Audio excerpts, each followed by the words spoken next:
Assalamualaikum wabarakatuh. Perkenalkan, nama saya Sherry dan rekan saya Tirta Yunianto. Di kesempatan kali ini, kami sedikit ingin membahas mengenai penghargaan Adiwiyata Mandiri di SMP Negeri 1 Simpang 4 bersama salah satu guru. Sebelumnya kita say hello dulu sama salah satu perwakilan dari guru kita. Halo Ibu. Miss Aku is here. Jadi nama saya Kimberly Saviani sebagai guru bahasa Inggris dan kader Adiwiyata di SMPN 1 Simpang. Jadi kita langsung pertanyaan aja ya Bu. Ya. Kira-kira sudah berapa lama ya Ibu ini ikut untuk mengelola Adiwiyata di SMP Negeri 1 Simpang 4? Kalau mengelola Adiwiyata bersama tim Adiwiyata, Ibu kebetulan SK-nya itu di semester ini. Jadi baru-baru ini aja ya Bu? Iya. Kira-kira tanggal berapa sekolah SMP Negeri 1 Simpang 4 mendapatkan gelar Adiwiyata Mandiri? Mau dirinciin? Boleh? Boleh dari awal ya? Ya, boleh. Nah dari awal itu sebenarnya kan kalau nggak langsung mandiri, jadi kita ada tahapan Adiwiyata itu. Yang pertama ada Adiwiyata Kabupaten. Sebenarnya SMPN 1 sendiri itu harus berjuang selama 5 tahun. Dari 2019 kabupaten dulu, provinsi, baru nasional, baru dapat mandiri. Tapi nggak langsung dapat karena kita sempat gagal di tahun kemarin. Jadi untuk tanggalnya ya, tanggal pastinya itu tanggal 2 Oktober. Berarti sebelumnya SMP Negeri 1 Simpang 4 ini tuh sempat mengikuti tes Adiwiyata Mandiri namun Iya. gagal. Itu kira-kira tanggal berapa? Tahun berapa? Tahun Cepat banget tahun Iya, berapa? baru banget. Itu karena ada aplikasi yang mungkin belum diperiksa dan lain sebagainya. Jadi administrasi kita kurang nilainya. Akhirnya kita nggak masuk untuk mandiri baru tahun ini. Bagaimana perasaan Ibu pertama kali waktu tahu kalau misalnya SMP Negeri 1 Simpang 4 ini tuh lolos dari seleksi Adiwiyata Mandiri? Alhamdulillah sangat bangga karena itu ajang bergengsi ya. Selain gengsi sebenarnya kepentingan apa sih yang kita dapat dari sekolah Adiwiyata? Itu mau menumbuhkan nilai-nilai berperilaku lingkungan hidup ke kalian kayak gitu. Kan Gen Z banyak yang jarang peduli nih sama lingkungan kayak gitu. Melalui sekolah Adiwiyata diharapkan kalian punya perilaku baik. Nah, selain itu kalau misalnya nih ya, kalau sudah dapat gelar Adiwiyata Mandiri nih, itu kira-kira apa yang mau Ibu lakukan terlebih dahulu supaya buat mengurangi sampah-sampah nih yang ada di Pertama, membenahi sistemnya dulu. Sama bagaimana kita koordinasi dengan kalian dan duta lingkungan. Kita kan ada duta lingkungan ya. Dari kelas kalian berapa? Kurang lebih sekitar 2 orang. 2 sampai 3 Iya. kan kita dari mereka. Itu kan kami sering sosialisasikan pengolahan sampah. Memilah sampah, terus mengurangi sampah secara pribadi itu menggunakan tumbler. Ada kan kami suruh biasanya ya. Terus bekal. Itu kami mengharapkan kalian itu dapat memakai plastik seminimal. Makanya kayak di kantin kan memang kita kan nggak boleh jual sesuatu yang berkemasan plastik gitu. Kan kita sudah mempunyai gelar nih. Kira-kira gimana ya Ibu sama yang lainnya mengambil piala itu? Ngambil piala kemarin tanggal 2 itu kami alhamdulillah berkesempatan pergi ke Jakarta. Itu di Jakarta Pusat, tepatnya di Gedung Manggala Wana Bakti. Seru banget Bang. Itu bisa ketemu ya, oh ini loh anggota-anggota Kementerian Lingkungan Hidup itu kayak gitu. Sekarang kementeriannya dari kita loh, Bapak Hanif Faisal. Dia orang Sangu itu. Sekarang jadi Menteri Lingkungan Hidup kita. itu bagaimana apa saja yang Ibu lakukan pas kesana itu? Apa cuma duduk aja terus sambil nungguin piala dibagi atau ada kegiatan lain? Jadi kita ada sosialisasi dulu, jadi kita ada memang talk show dulu, apalagi sama duta-duta Adiwiyata. Ternyata memang ada duta Adiwiyata ya kayak gitu. Itu kayak dipilih dari beberapa pelajar yang memang inovatif banget kayak gitu. Ada dari Jawa Timur, Jawa Tengah kayak gitu. Jadi kami juga mendengarkan gimana sih mereka itu berperilaku lingkungan hidup. Memang kebanyakan SMA sih. Kira-kira SMA yang menjadi itu kira-kira itu diambilnya tuh dari wilayah Jakarta aja tuh dari luar. Itu tadi dari Jawa Timur karena dia mampu bikin yang produk unggulan dia adalah pupuk cakang telur kayak gitu. Jadi ada yang basah, ada yang versi bubuknya dia bikin. Itu kreatif kan? Kita mana kepikiran gitu. Pupuk ternyata bisa jadi cakang telur ya gitu.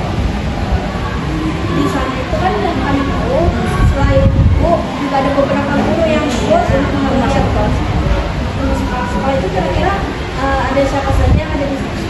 kemarin ada kepala sekolah kita, Ibu Soswati, kemudian ada wakasek kita, ada Bu Siti, kemudian ada ketua dari ADWita sendiri nih, Pak Suki, sekretaris di atas Ibu, ada sekretaris 1 Pak Magi dan Ibu sekretaris 2. Diberikan kira-kira piagam itu Diberikan oleh Menteri Lingkungan Hidup. Walaupun cuman kemarin itu mungkin beliau ada urusan ya, jadi sama wakil beliau. Iya, diwakili. Nah, itu kemarin 31 provinsi itu banyak. Apa harapan ibu setelahnya untuk setelah mendapatkan gelar ini tuh ibu kira-kira apa harapan ibu ke depannya? Tentu ibu berharap besar pada kalian. Penerus gelarnya itu siapa kalau bukan kalian, kayak gitu. Kalian mau konsisten nggak merawat lingkungan kita sama-sama gitu? Konsisten nggak memilih sampah kayak gitu? Mau nggak kalian berbagi ilmu sama adik-adiknya ya yang duta-duta itu? Mau nggak berbagi ilmu ke sesama temennya tentang penting banget loh kita tuh menjaga lingkungan. Adiwiyata itu kan titik beratnya itu sebenarnya bagaimana kita menjaga lingkungan.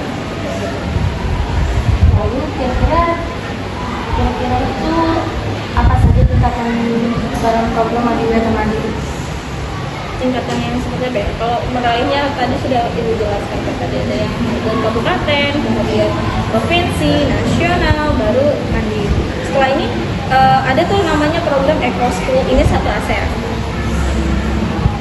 Bagaimana tanggapan ibu setelah ini kalau misalnya nih Adiwiyata itu kan itu udah dapat gelar Adiwiyata Mandiri nih, setelah itu tuh di duta lingkungan itu tuh belum bisa sepenuhnya buat mengajak rekan-rekan atau teman-teman itu buat kurangi sampah misalnya. Itu kira-kira perasaannya itu gimana?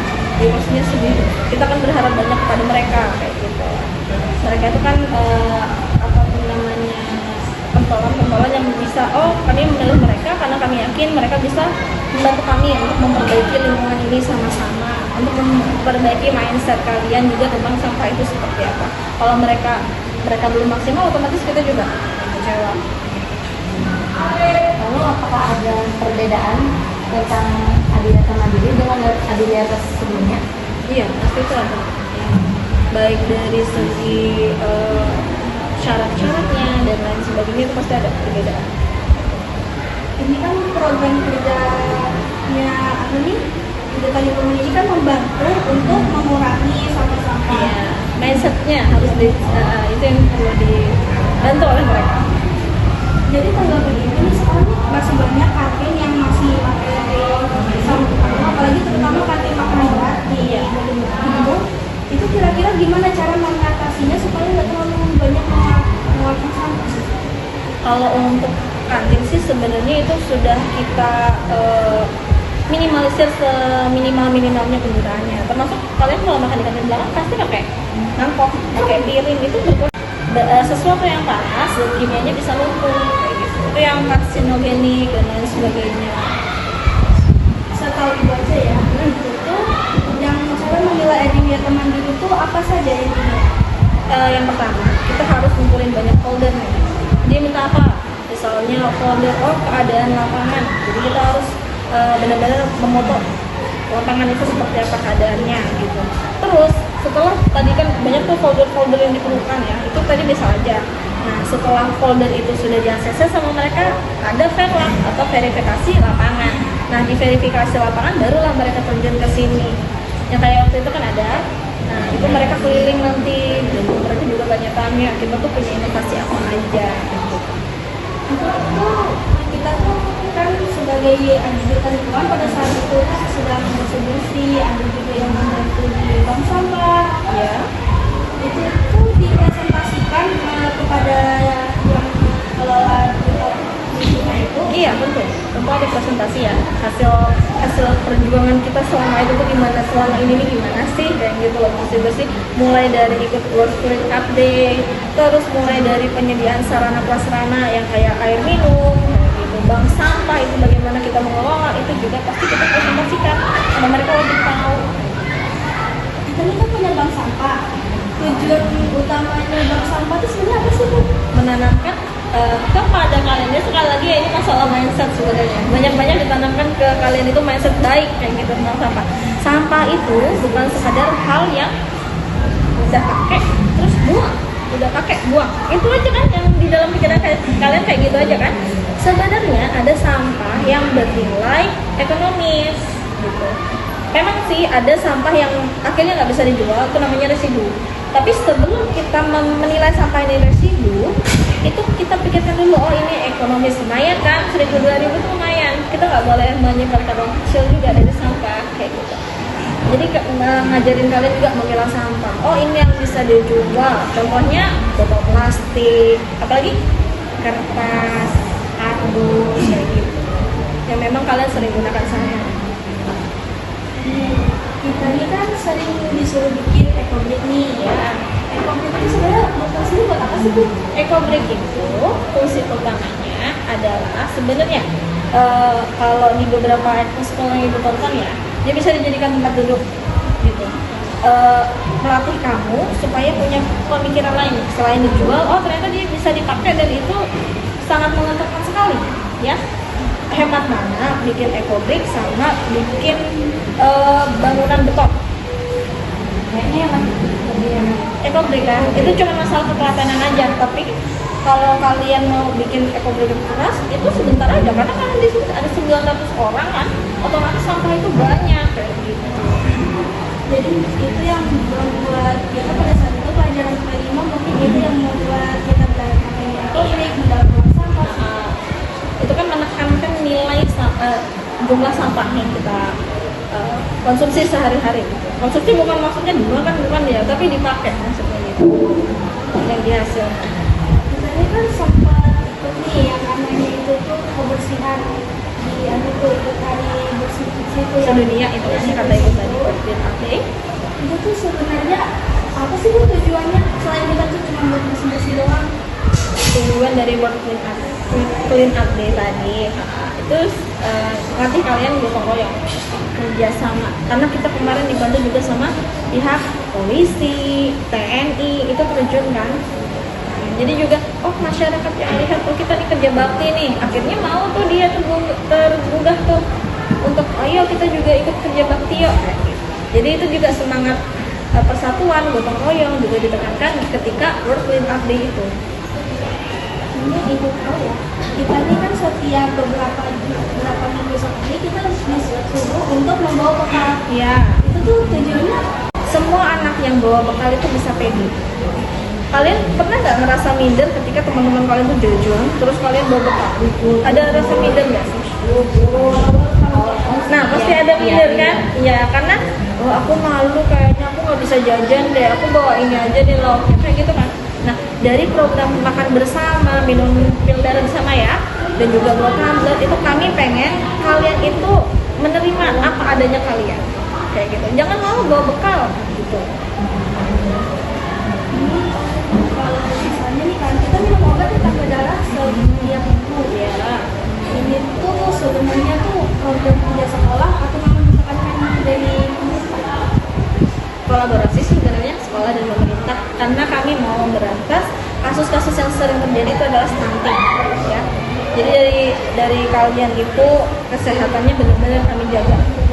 Stunting itu kan bisa berkaitan nanti sama jumlah HB yang ada di dalam tubuh kita. Kalau HB kita rendah, kita anemia, otomatis nanti kalau kita punya anak, dia juga kekurangan itu gitu. Jangan sampai kita kurang, dia juga kurang kayak gitu. Jadi mulai sekarang kita persiapkan. Itu aja ya, Bu. Makasih ya, Bu, sebelumnya. Demikian podcast kami hari ini. Wassalamualaikum warahmatullahi wabarakatuh.